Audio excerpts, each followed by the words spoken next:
நீங்கள் வெஸ்டர்ன் மீடியாவை பார்த்துட்டு நிறையா இன்ஃப்ளூயன்ஸ் ஆகிறாங்க.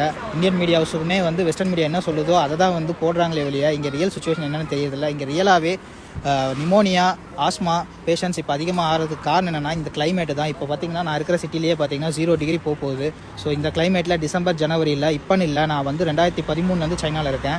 எப்பயுமே டிசம்பர் ஜான்வரி பிப்ரவரி மந்தில் நிமோனியா வந்து கொஞ்சம் அதிகமாக தான் இருக்கும். அதே மாதிரி இன்ஃப்ளூயன்ஸான்னு சொல்கிறது, ஃப்ளூ, இது எல்லாமே நார்மலாகவே அதிகமாகும் டியூ டு கிளைமேட் சேஞ்சஸ் தான். இதை வந்து மற்றபடி இவங்க சொல்கிற மாதிரி புது வைரஸ் வருவதாக இருக்குது, திரும்ப பேண்டமிக்கா, லாக்டவுனா, சைனா ஃபுல்லாக லாக்டவுனு, எமர்ஜென்சி அனௌன்ஸ் பண்ணாங்க. இங்கே இருக்கிற மக்கள்லாம் ரொம்ப கஷ்டப்படுறாங்க, சைனா அரசாங்கம் மறைக்குதுங்கிற மாதிரி எந்த ஒரு சுச்சுவேஷனும் கிடையாது. நீங்கள் உண்மையான கல நிலவரத்தை பாருங்கள். இந்த யூடியூப்பில் உட்காந்துட்டு தமிழில் இங்கே சைனா வந்திருக்கவும் மாட்டாங்க, வந்து பார்த்துருக்கவும் மாட்டாங்க. அதே மாதிரி இங்கே என்ன நடக்குதுன்னு தெரிஞ்சிருக்காது, சும்மா அடிச்சுடுறது இஷ்டத்துக்கு. ஏன் இப்படி பண்ணுறீங்கன்னு தெரியல. ஏன்னா நீங்கள் சொல்கிறத தான் அங்கே இருக்கிற மக்கள் நம்புகிறாங்க. அங்கே இருக்கிற எங்களோட குடும்பங்கள் ஆகட்டும், இங்கே தமிழ் மாணவர்கள், இந்திய மாணவர்கள் படிக்க வந்தவங்களாகட்டும், எல்லாருமே வந்து அவங்க ஃபேமிலியில் பயப்படுறாங்க.